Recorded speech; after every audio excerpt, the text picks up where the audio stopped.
Well, I need to change my spark plugs because right now my car sounds like this. It takes a second for it to catch and actually, like, you know, ignite. I need to change my spark plugs, but I also need to talk about something that's very near and dear to my heart: the lost colony of Roanoke. This is a common oh no, I need that. Now this is a very popular story. Whoa! Now, this is a very popular story because history books have told us it's pretty simple to follow. English colonization shows up in 1590. They started out developing some roots and setting down land and all this other stuff. They run for supplies real quick. They come back and colony's gone. End of story. They find a message that's written on a tree and it says Croatoan, which is a local tribe nearby in North Carolina. But that's all the clues they have to go off of. End of story. Holy cow. Can't believe this entire population has disappeared on us.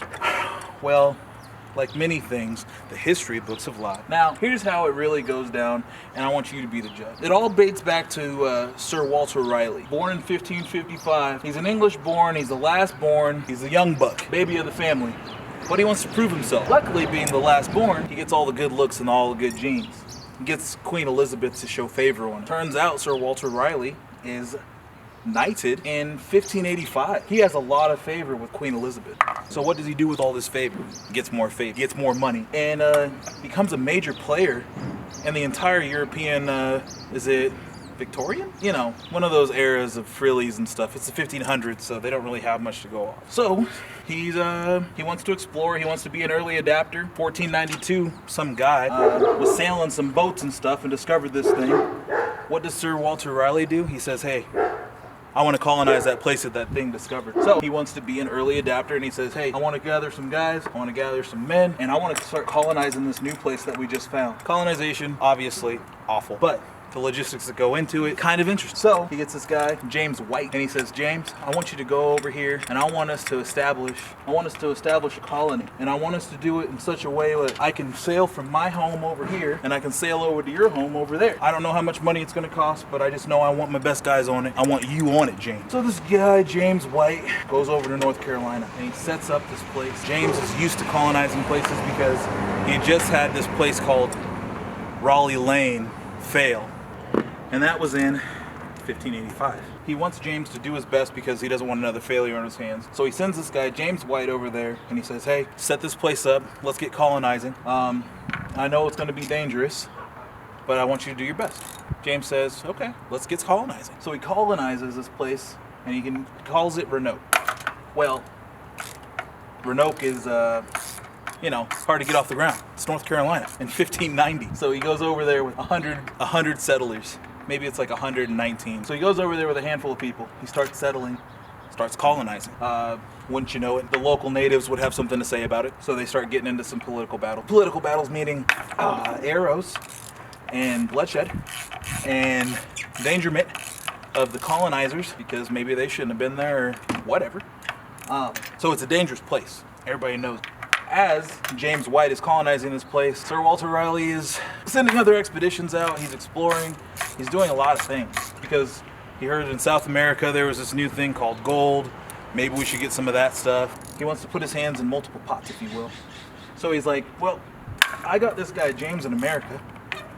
I want to send another expedition out to South America. Let's see what they're up to down there. So he's in Europe and he's being a playboy kind of thing, hanging out with Queen Elizabeth, and he knows that he has boots on the ground from some of his most trusted people, James being one of them, South America people being another. He's got multiple groups going for him. Life is good, but it could be better. Sir Walter Raleigh had to get a divorce soon after he had married one of Queen Elizabeth's sisters. What happens is James White starts getting low on supplies in his Roanoke colony. So he says, you know what? We can't do this without our financial backing. I'm going back to England to get more money from the sponsor, more supplies from the... There's no banks in America in 1590. We need more supplies. So I'm going back home to grab more supplies. James tells his daughter, Eleanor Dare, you wait here. I'll be right back. This is in August in North Carolina in 1590. So James sails back to England and I need a magnet. He gets there in November of 1590. and he's like, hey, I appreciate you financially backing this entire thing. I'm over there colonizing and doing my utmost to colonize, and life is really, really great. Could use some supplies. I'm thinking that maybe James White showed up in the middle of a wartime party. Hey dude, what's up? I'm Walter Riley. We're celebrating this little victory we had today. So good to see you. Come on in, meet the guy. And he's like, okay, like, I'm happy to be here and everything, but I need to pick up some supplies. You ever go into like Safeway and you had some stuff on your list, and then like you come out pushing like an entire cart of things that were not on your list, and you're just kind of like, I came here for like just a couple of things, but look at all the stuff I had. I think James White walked into that party and he was just like, look, just need some supplies real quick. And he's like, hey, come drink and be merry with us. And he's like, okay, I can only stay for a little bit, but I really need those supplies and I really need to go. Sir Walter Riley, being Sir Walter Riley, pulled him into some other shenanigans. Because long story short is, got you. It took 2 months for James White to get over. 2 months just to get back to, that's a bad one. It took James White just 2 months to get back to England. And while he's in England, guess what Sir Walter Riley's doing? He's gearing up for the Spanish War. And he tells James, he says, look, I know you came over here for some supplies, but we can't send an escort with you because we're about to go to war. I need you to stick around. And I know I had you colonizing over there, but you got people over there. They're gonna be fine. They're gonna be fine. And I need you to stay here for a while. Yes, sir. And mind you, this is before the age of information, the age of technology. Woo, woo, woo. That's a hot potato. And you can't just say things like running late on supply, running late with supplies, be back few months. That's not a reality. That's not plausible back then. So Eleanor Dare is sitting back in Roanoke, and she's thinking that her dad is going to be back in a couple of months. He's just grabbing some supplies. He's coming back real quick. It's like leaving your kid in the car. James stays gone for 3 years.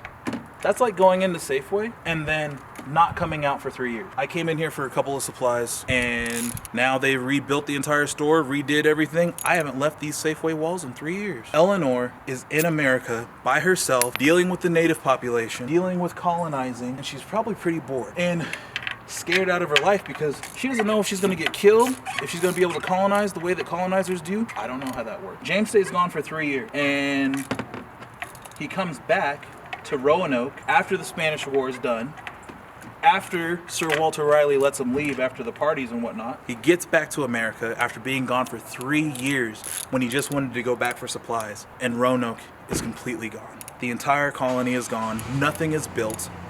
Everybody's just gone. And all they see on the tree is Croatoan, a local tribe that may have wreaked havoc nearby, and that's it. The colony is gone.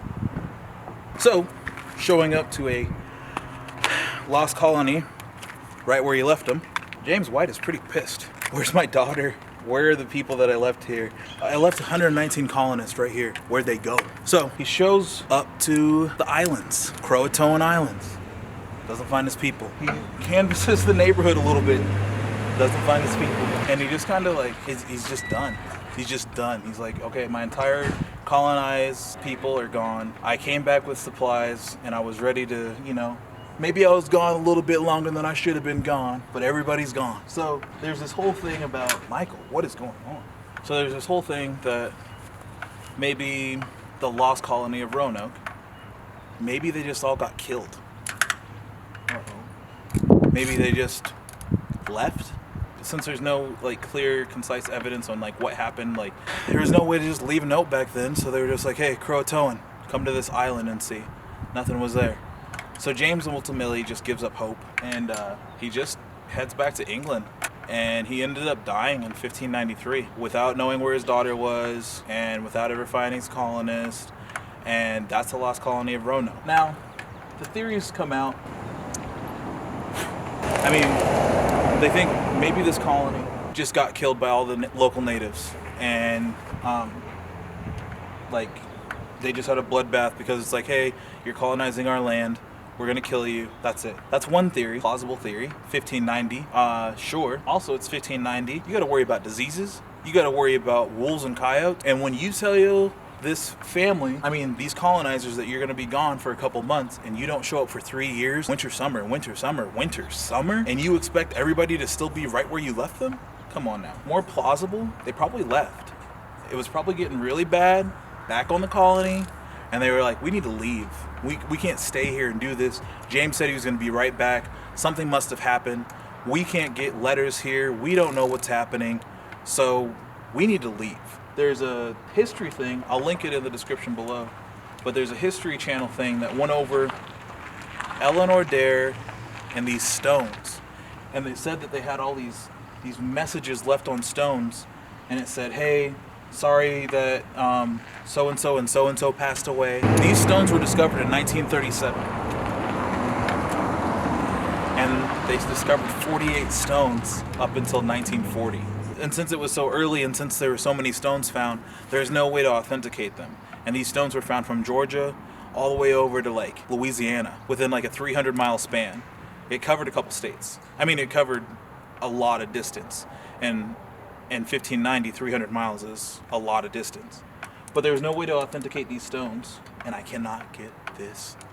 History never told us about these stones. You have to take the context clues for yourself of like, this colony didn't just disappear. Did they all get killed? Maybe. Did they assimilate into Native American culture, and then that's why you have half white, half Indian babies? And they were just like, look, we just gotta, be on a team here, and we're all gonna be on the same side, and we don't know where our leader is, so can we just live with you guys? And maybe that's something that happened. But you have to take all these context clues into consideration, because it's like, this is not just like 3 years of just like, let's hang around and wait until our leader gets back. This is 3 years of nothing is established and we need to survive. What's the best way to do that?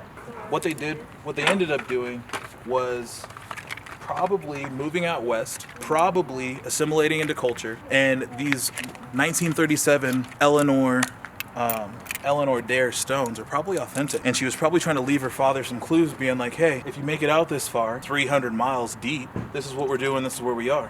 If you want to come see us or whatever, we're gonna be here for a while. James White only had the supplies, and he was only had the foresight and the manpower to just cover a short distance of the islands and the surrounding area, and probably just like, I'm not going 300 miles deep on a maybe. And these stones weren't discovered for another 400 years. So he probably just went back over to England and was just like, I guess my daughter's out there in the world somewhere. And that's it. So there's always like these, we're as lost as the Roanoke colony. It's just one of those things where I'm just like, you act like this colony just disappeared after a couple of months. James White was gone looking for supplies for 3 years while the Spanish War was happening. You expect this colony to just sit around on their hands and like wait for supplies? Or do you expect them to do what people do and survive and push forward? I think that the stones that Eleanor carved are authentic. And I think that they just moved out west because they have 3 years to do it. And they assimilated into Native American culture. That is the story. Like, I feel like that's the more logical case. That this colony didn't just disappear. They got tired of waiting for 3 years, and they're like, we got to do something. Plus, you have to look at like leadership. 3 years of kumbaya, 3 years of everything's all right. Who did they leave in, like, if James left, who did he leave in charge? And if he left somebody in charge that was territorial or very like confrontational or something, like that's not a spirit of peace. So did he get into a fight with the local natives and then everybody got slaughtered? Maybe. Or did he leave back a leader that was like understanding and was like, hey, we want to hang out with you guys know about the land, and we'll be cool. It doesn't look like our leader's coming back for us, and we don't have any boats or anything, so can we just chill with y'all? And I feel like that is the more logical choice. Like, that makes more sense. I just wanted to get that off my chest. Because the lost colony of Roanoke has always been one of those mysteries. What's your theory? What do you think? You leave me hanging for 3 years. Shoot. I ain't the one.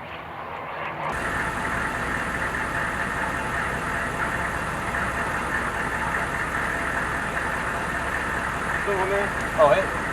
You want to pack it? No, it's okay. I'm up there. Got you. You're the best. Thank you. You know who you look like to me? Sir? You know who you look like to me? You look like the guy from The Roots, the drummer. Oh, You got the photo. little Quest Love? Yeah. Appreciate Hey, it. bro. You too, be safe.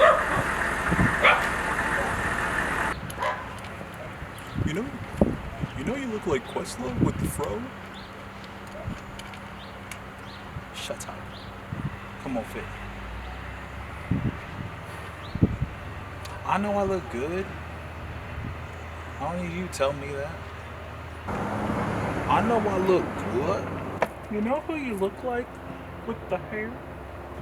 I've heard them all. Mr. T, Questlove. It's Mr. T and Questlove. But still, I've heard them all. I've heard them both. I've heard them both just multiple times.